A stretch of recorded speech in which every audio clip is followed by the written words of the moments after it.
Secondly, I have to tell you that the women in the West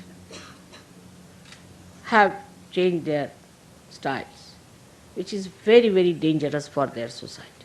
Because they have also taken to the egoistical ways of men.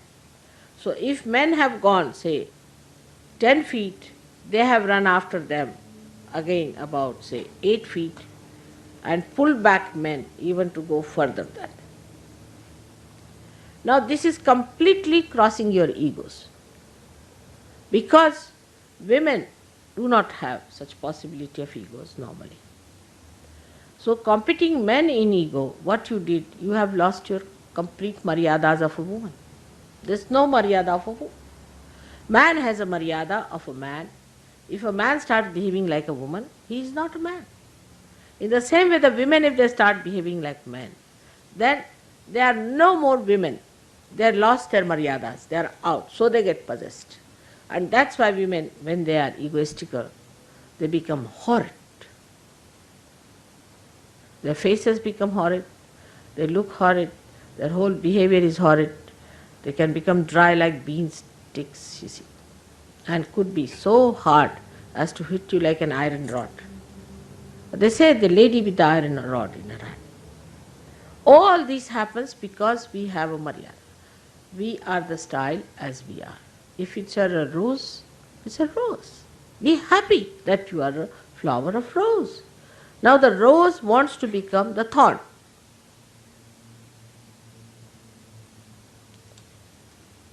So we lose all our maryadas.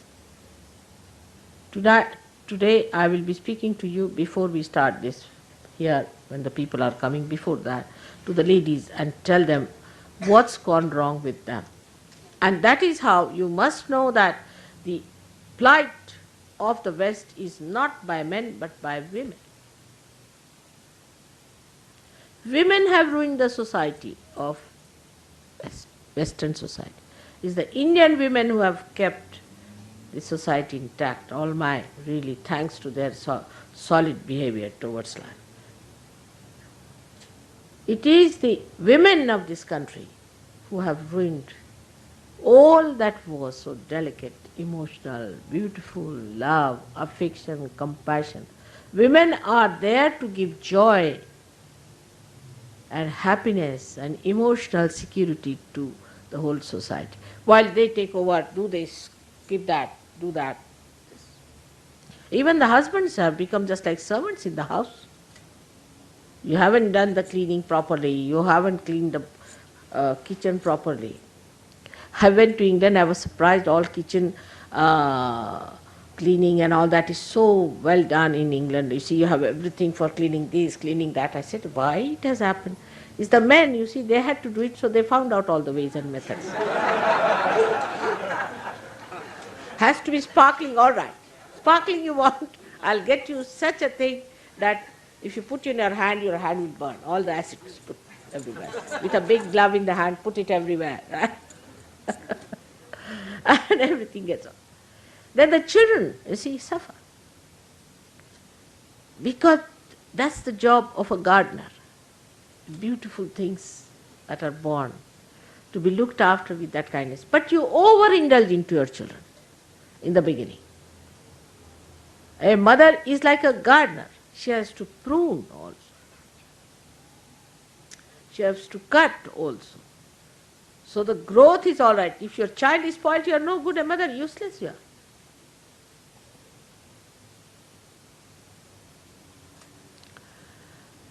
But you groom your husband, not your children. Just the other way around. Because ego is towards your husband, all the time grooming. Sit here, go there, what this, money, business, give me all the money, I keep all the money, everything. Now one may say that the law is such. If the law is stupid, the Sahajoginis should not take to such a law. That law has ruined you all, I tell you. Because this is such an important part of life. It is such an important area of life that it should not have suffered. Where affection, love, kindness, all that is required is missing, then you become people without any meaning. Life is aimless. You don't know what to do. That's why the children commit suicide. And then the love should be such that it should be proved. For that you must have wisdom, which also one does not develop, because if you run after your Muladhara Chakra, how can you have wisdom? Here men have befooled you completely. Completely they have befooled you. Take it from me. You must keep your wisdom intact. And not only that they have befooled you, but they themselves have stooped down to befool you. So they have their devious methods, they are not straightforward. So, as Sahajogis, we are above all these things. We have reached a state where we are above. We are here for correcting all those things that have gone wrong in the society, because Sahajoga faces towards the society, not towards yourself only. So at this stage we have to understand what we have to do is, first of all, our own understanding should be such. Even now, with all this movement of Sahajoga understanding, women don't realize that they have to be like women. I have seen that. They still, what's wrong? Still go on. And men don't understand that they have to be like men, even after so many. And if they become really like men, women will appreciate them. And if you become really like women, men will appreciate you. You see, it's the opposites that attracts each other. That should be normal. But we live in abnormal way that the men are women and women are men. What do you do now? So it is very important for men to understand now, because I am going to talk to women later on, that they should become like men. They must fix up things. They must take decisions.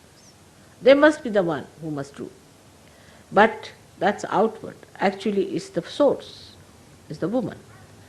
The woman is the potential and man is the kinetic. For example, there is a fan moving. Movement of the fan is the kinetic force, we can say. But the potential force that is within us is the one which is the electricity which is coming from the source, which is higher. The fan that moves or the source. Let the women decide and men understand. But if that source dries out and wants to become the fan, no fan will work. Upside down situation. If you realize you are the source, you are the one who is going to give all the Shakti to men. You will stop behaving like men. It doesn't mean that you cannot go to work, you cannot do, but take to work which is more suitable to women. Like I would not like a woman to have a bus driver's job or a truck driver or wrestler.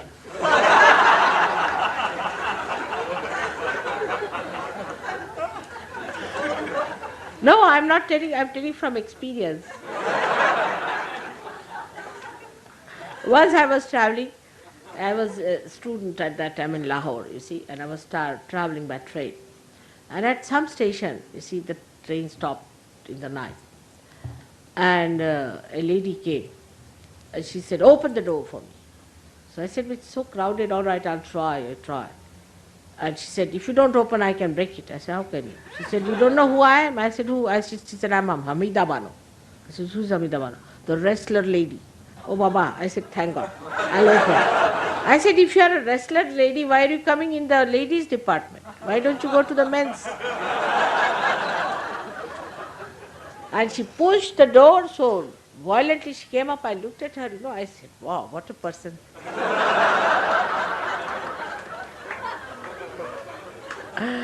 And she sat down, you see, with the whole her countenance and everything, her whole gait and state of sitting, everything was so manly like that. She sat down and said, now come along now. Those who want to say, I should not sit here. I said, nobody wants that. Now, madam, you sit comfortably. But we'll have to get somebody from the other compartment to have wrestling. And then she was quiet. And she was really, I saw her, all her muscles so overdeveloped, and she was really, looking like, I would say, a western cow, we can say.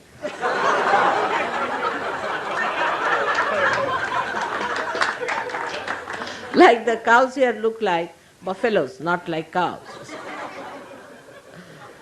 Something very funny, I cannot forget that. You see, that experience, I was very young and I was really, and I did not, felt like laughing, but I couldn't even laugh. I thought she'll box my.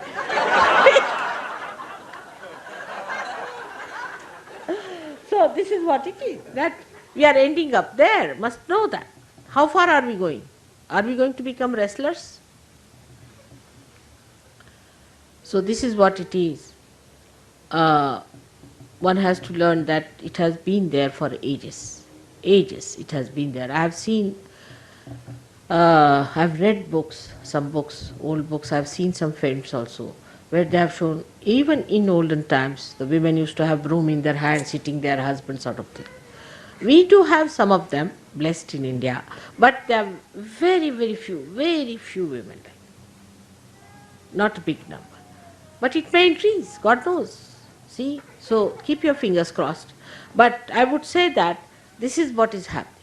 So with too much ego of men, which goes into left Shuddhi, they say not, let the women take over. It's all right, let them be satisfied. No more of their aggression. Let them have their own. So they do what they like. Men are not bothered. And they go into their left, this thing. There's no enjoyment of marriage or love. So now we have, yesterday the other marriage, for the benefit of your children, for the goodness of them, all that, take your roles as women and men. Your roles are as women and men, and you will see you'll enjoy it.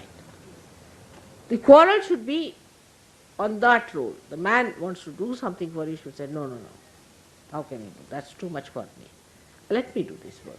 As I have told you many a times how my husband, when he gets angry, he wants to wash his undershirt, you see, to show he's angry. Or when he's very angry, then he will clean the bathroom.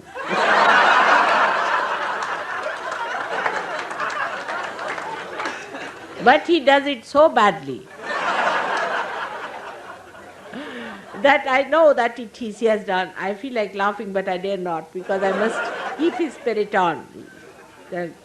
And then he starts talking in a very, you see, respectable way to everyone. Thou, he calls everyone thou, you see. Thou, he says, thou are like that, thou are like that. So I know now he's really angry for something. But he won't say what is he angry with. See, then we have to find out what is he angry with, and if so, don't feel guilty, correct. Now you must find out what are the weak points of your husband, first of all, and of your wife. On what points she get upset. Now the attitude should be, we should not upset her, we should not make her angry, and another attitude of the wife the same way. Much more for the husband.